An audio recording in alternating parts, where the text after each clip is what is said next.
Now it should be recording. Thank you very much for reminding me. So I guess everything that I said before, shit. So I guess everything that I said before is not there. But yeah, you guys can talk about among yourselves and, and discuss what's gonna come later. But yeah, so we start with A11 times x1, A12 times x2, A13 times x3, and this is gonna be equal to B1. So I'm just defining a system of three equations. And this is going to be a linear system of equations. So this one is going to be 2, 1 times x1, 2, 2 times x2, 1, 2, 3 times x3. And somebody let me know if I make a mistake. And then the last equation will be 3, 1 x1, a 3, 2 x2, and x 3, 3 x3 equals to B3. Now this is the same thing if you pay close attention to it, and if you look at it, this is the same thing as given in the matrix form, like given as A11, A21, A22, and I'm not gonna fill up the whole thing, but you get the idea. Like it goes all the way here to A31, and then all the way down here to A33, and then you have your vector of solutions x1, x2, and x3.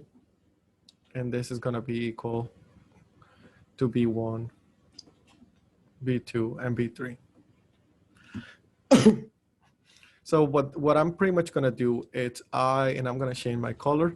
I'm going to take this system of equations that I have right here. And I am going to take the first equation and I'm going to solve for x1. I'm going to take the second equation and I'm going to solve for x2. I'm going to take the third equation and I'm going to solve for x3. So what I'm doing, and I'm going to do for the sake of time, I'm going to do it to the first one. It's going to be x1 equals to, let me start with B. That will be the easiest thing to see. B1 minus x12, x2 minus a13, x3. And all of this is going to be divided by a11. And then I'll do I do the same thing with the second one. I do B2 minus a21 x1 minus a23 x3 divided by a22. So in a similar manner, I will find x3. Again, I'm not going to write it down for the sake of time, but it's a similar idea. So now what we're gonna do is this way, the way that we set up this problem, we can define an iterative method, a way for us to find new solutions based on an initial guess. So what we're gonna do is we're gonna define our initial guess vector. This is going to be called x naught. And usually when we're talking about matrices, we tend to define our iterations in a different way. Because remember, if I say something like this, x1, what I'm saying is that x1 is it's like a component of the vector x. Like if x is a vector, I can say x1 is a component of it. So we try not to use that notation for talking about iterations. So instead, what I'm going to do is I'm going to create like a power, but it's going to be between parentheses. So that's what is going to be called a vector, like the iteration, the current iteration. It's because before, when we were looking at Newton-Raphson bisection and all of those, we were talking about just one value. Like, hey, what is my iteration 1? Oh, that's 2. What is my second iteration? That's going to be 3. But now, because all of those guys, all of the, like the whole iteration creates a whole vector, and that vector has components, we will be talking about x being a vector. So this is my initial guess vector. So I can have an initial guess vector that has x1, x2, and x3. And all of these guys are an initial guess. And what this does, so now this is an initial guess. And all of these guys on this side, I can call them n. So this is for like whatever n iteration I'm currently working on. And this one can be the n minus 1, for example, like x1 and n minus 1, like everything that is on the right side, it's using the values from the previous iteration. And there are two methods that come out of this. So there is what is known the Jacobi. There's the Jacobi iteration. And I don't think I wrote that correctly. So give me 1 second, let me erase it. There is the Jacobi iteration. or the Jacobi Iterative Method. And then there's the one that we will be working on the project, which is called the Gauss-Seidel Method. Now, the difference between these two, the approach is extremely similar. The approach is the same thing. Is you take your equation, you break it down into three equations that are made out of components, out of your components, and then you calculate x1 and x2 and x3 based on the previous values of x1, x2, and x3. It doesn't have to necessarily be x1, x2, and x3. It can be xn, like however many, because we're talking about a vector. Like once I find all of those values, I'm gonna call this my vector x iteration n. So that's gonna, again, contain an x1, an x2, an x3, and all of those are gonna be solved at a particular iteration. So what I'm gonna do is I'm gonna talk about the Jacobi iteration, and then I'm gonna move on to the Gauss-Seidel. So Jacobi iteration works a little different in the sense of when I'm doing this process right here, this process that you see on the left, I will calculate x1. And the way that I'm gonna calculate x1 is I'm gonna use, like let's say I'm doing my first iteration. Wherever I see x2 and x3, for the project, are we giving the equations or the matrix and vector? You're giving a matrix. You're giving a tri-diagonal matrix and the right-hand side vector. But to calculate x1 at the first iteration, I'm gonna use x2 at the initial guess, and I'm gonna use x3 at the initial guess. I hope this is clear. So that will create that one. For x2, to calculate that one, I'm gonna use again x1 at the zero iteration, so the initial guess vector, and x2, not 2 but 3 at the initial guess vector. And then finally, to calculate x3, I'm gonna use x1 at the zero iteration and then x2. So very straightforward. Once I find all of these values, I can say this is my vector of iteration 1, and it's made out of those three components. So perfect. The problem becomes once you move into so this one I'm gonna write here. This is Jacobi. Once we move into Gauss-Seidel, things are a little different. So in Gauss-Seidel, again, you will be given an initial guess vector. So you're given an initial guess vector, which are gonna have the component x1, x2, and x3, and all of those are gonna be your initial guess vector. But when you try to solve it, when you go ahead and solve it, it's gonna be something that is called the self-updated routine, in the sense that you're gonna be replacing your approximations as you find them. Like once I find a new value for x1, once I do the first equation and I find a new value for x1, I will use that one. I will use that one in this any subsequent I don't have to wait till I find x1 and x2 and x3 for me to update and use the new values. So there is not such a thing as like, oh, waiting till the end of the iteration for me to update the value of x1, x2, and x3. It's like as soon as if I solve for the first equation and I get x1 is equal to like 20, for example, for my calculation of x2, I'm gonna use the value of x1. So let me show you what I'm trying to say. So let's say I want to calculate x1 on my first iteration. To calculate x1 on my first iteration, I'm gonna need to use x2 at the initial guess and x3 at the initial guess. Once I move into calculating x2 at the first iteration, this time I'm not gonna use x1 from the initial guess. I already found what x1 is. It's right here. I already did my approximation. I have not finished the iterative process because I have not gone through the whole vector, but I already found a value, a new updated value of x1. So that's what I'm gonna use. I'm gonna use the updated value, and then I'm gonna use the x3 from the initial guess because I haven't updated x3. X3 is still the value from the initial guess. And now when I calculate x3 on my initial guess, I will use the updated value for x1 and the updated value for x2.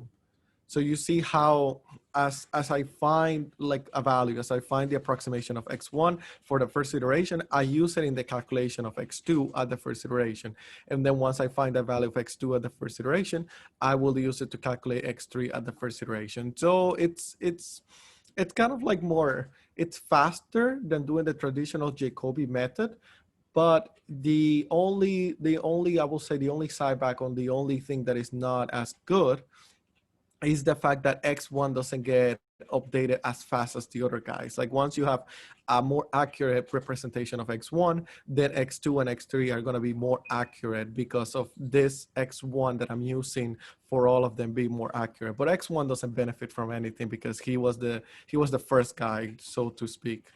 So let's say, so again, this one is going to be my vector at the first iteration, all of these guys. What else do I want to say? I think that gets the main idea across. And if this is not clear, I'll be more than happy to go into more detail than either the next lab or during office hours. But it's the same idea. We create this set of equations that you see up here. In this section, we pretty much solve for X1, X2, and X3, and we set up our system to iterate, to start finding new solutions. And for those first X2 and X3 or X1, X2, and X3 that we have on the right-hand side, we give it an initial guess and we start iterating from there. So if you're familiar with the Newton-Raphson method, it's the exact same idea. You're given an equation, the equation starts with an approximation of the initial guess, and then you keep kind of like doing like a recursive method. You keep calling that same function over and over. It's a function that calls itself per se. So I think but I did really want to talk about the difference between these two, between the Jacobi and the Gauss-Seidel, because on the exam, you might be asked to use one of them. You may be asked to use the other one. And it's not necessarily clear for most students, like, oh, what is the difference? I'm doing the same exact process. The difference is how you go about updating them. In the Jacobi, you wait till you find X1, X2, and X3 for you to use those new approximations. For Gauss-Seidel, as soon as you find a new approximation, you start using it right away. You don't wait till the end of the iteration. So hopefully that's clear. And now I'm going to move into the coding. Now I do have, are there any questions before I move on? We have about 20 minutes, which I think should be enough to cover the code, particularly because I'm just going to scan through it. So I am going to assume no, because I don't see anybody saying anything, unless my internet is dead, which I don't think so, because I'm looking at my brother playing World of Warcraft and it seems to be fine. Okay. All right. So let me go ahead and switch to the code. And the code for this lab is going to be kind of ugly. And the reason for this is I didn't do it myself. And I do have a version that I did. I don't really want to, I don't know if I should share it or not, because there's nothing in it that is like extremely required. You don't use DLMRAM read. Oh my God, Jesus fucking Christ. You can use this load. Anyway, it's not necessarily required. What was I saying? There's nothing in my other version of the code that is anything that is required, anything extra that you have to do. And so what I'm going to do is I'm going to show you the code. I'm going to go through the code. I'm going to explain what the code is doing. And then hopefully you guys will able to see it, work through it, and make it better. Please, please, please add comments. This code doesn't have any comments. It doesn't really have anything cute about it. And I want you guys to go through it and change it and make it better if possible. But this is going to be the main function. Again, you will be provided files. You will be provided the doc.txt files for your A and B matrix. And how do you import this? You go A, load, and then in between quotes, you put, like if your file is called a.txt, you write it like that, and you put a semicolon at the end. If you're importing an A file. In this case, I'm not. In this case, we're using this example, this matrix as an example, and this B reconcile vector. But that's how you go about using those if you want to use that, if you want to include a text file with the values, which I think that's going to be the case. We're going to give you like a 50 by 50 tri-diagonal matrix. And the reason it's a tri-diagonal matrix is because it's from a heat transfer problem. And that's kind of like how the function behaves, or how the matrix behaves, because it comes from the Thomas algorithm. And you don't have to know anything about the Thomas algorithm for the exam. When I mean anything, I mean it as in how to do it by hand. It's primarily conceptual. But anyway, we start defining our matrix A, then our right B vector. We create a temporary vector called guess, which we're pretty much just pre-allocating the memory. And the reason we do this is because so for the initial guess vector in the project, we're gonna make you guys do the same value for all of them. So you're gonna create like imagine guess is my initial guess vector, and I want to put 10 for all of them. Like I want to put 10 for my whole vector. My whole vector is going to be a bunch of 10s, because if I have something like a 50 by 50 matrix, then I need 50 components in my initial guess vector. The easiest way to do this, instead of creating a vector and go and write whatever number 50 times, you can just create a vector guess that is of the length of B. That means it will have the same dimensions of B. B is a 1-column vector. Guess will be a 1-column vector.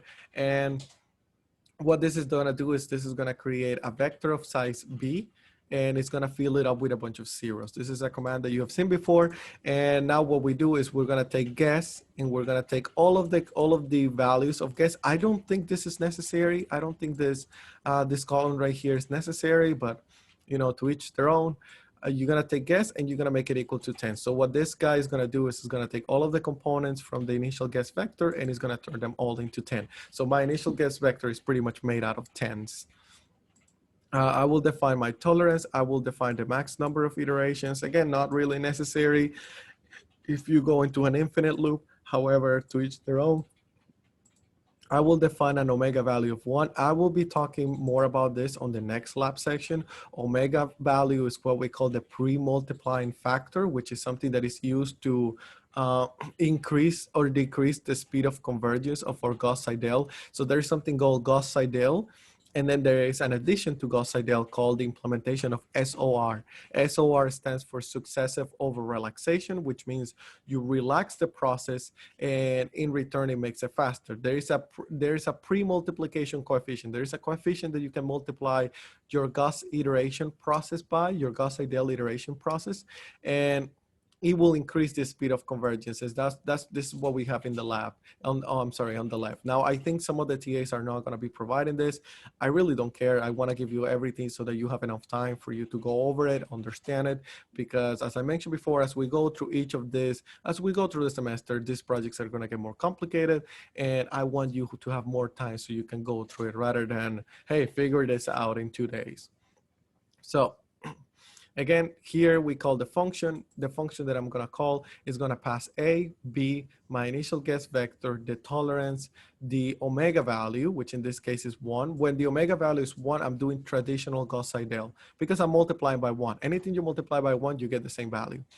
I pass the max number of iteration, and I pass false. I have no idea what false is passed for, but I guess we'll find out. And then I save the result to X. X is going to be my solution vector.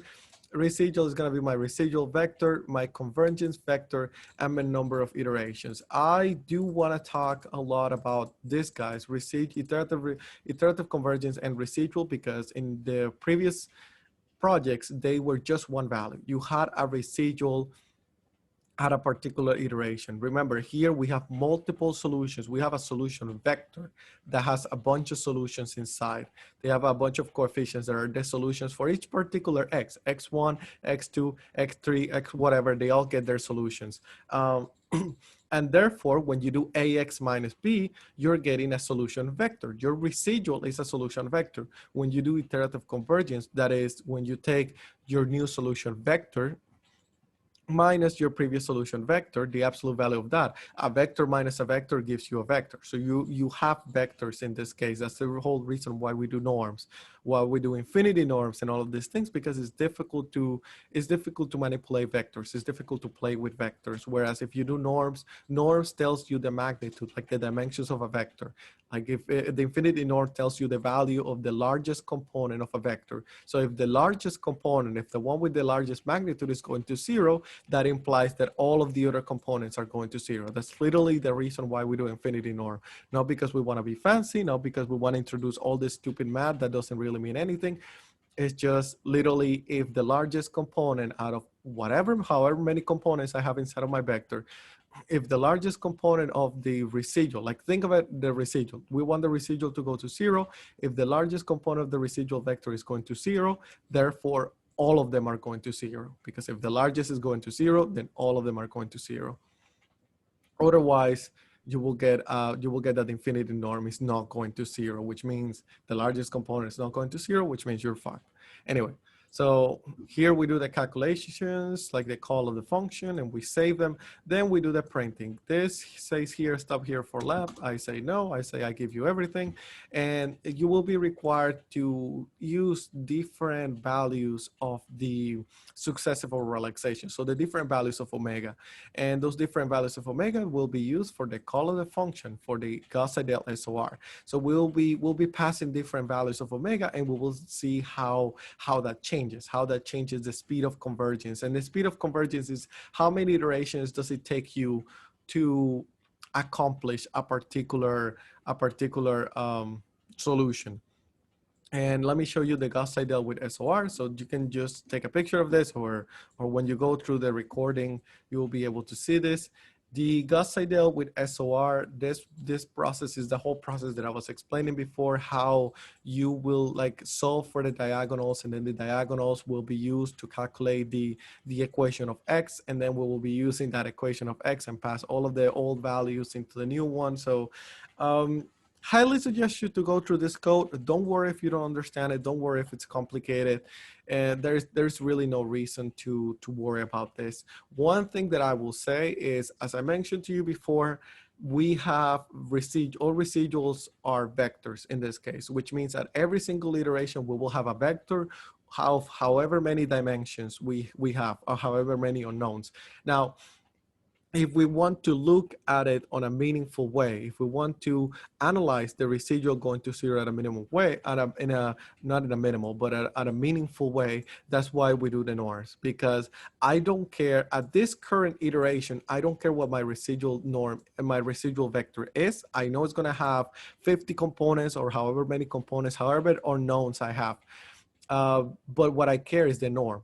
Why? Because again, I always care about the largest component, because if I have 3 iterations, and each iteration, like think about it, if you have 50 iterations, for example, if you have 40 iterations, and each iteration has a vector that has like 50 or 100 or 1,000 components, you don't want to sit there and analyze all of them. You just tell the computer, okay, that's fine, just give me the largest one. I just want to see the largest one. Because the largest component of the first iteration is not going to be close to 0. But as you keep increasing the iterations, the largest component will go to 0. It will eventually go to 0, so you're able to see that decrease as the values go to 0. So this is what it's doing.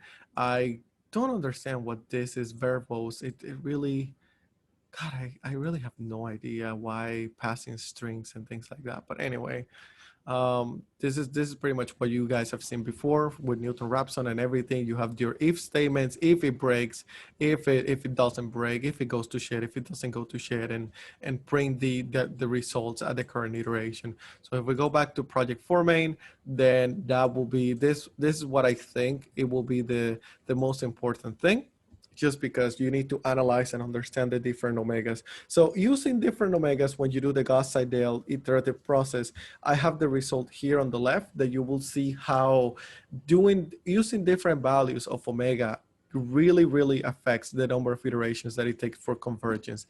Using a value of omega of 0.1, 0.2, 0.3, 0.4, 5, 6, 7, 9, 1, 1.10, 1.20.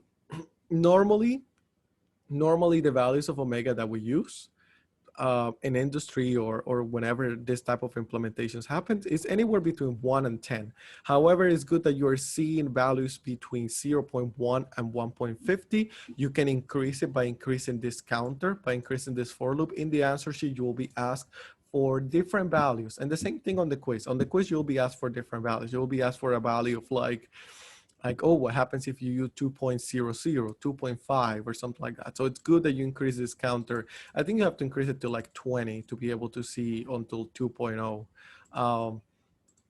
But yeah, This shows you the different type of iterations. So if I were, as you can see, if I were to apply a omega value equals to 1, I get 9 iterations. Same thing with 0.9. So in this case, for this particular matrix, there is no benefit of implementing Gauss-Seidel with SOR, because using Gauss-Seidel with SOR actually hurt my system and gave me more iterations that I needed. Using traditional Gauss-Seidel, it took me 9 iterations. So there was no reason, there's no benefit of implementing Gauss-Seidel with successive or relaxation. However, when you're dealing with a very big matrix, this is a 3x3, I believe. I think, yeah, it's a 3x3. There's no benefit on doing it on a 3x3. 3x3 are very simple systems. When you're working on something like a 1,000 by 1,000 or 1,000,000 by 1,000,000, it really does make a difference, because the speed of convergence, it's very, very, very important, because you can have a simulation that is running for a whole week, and then you get results that are not really meaningful at the end. So you want to break things into the parts that you're interested, and you also want to accelerate process, because as they always say, time is money, and that's extremely relevant in engineering.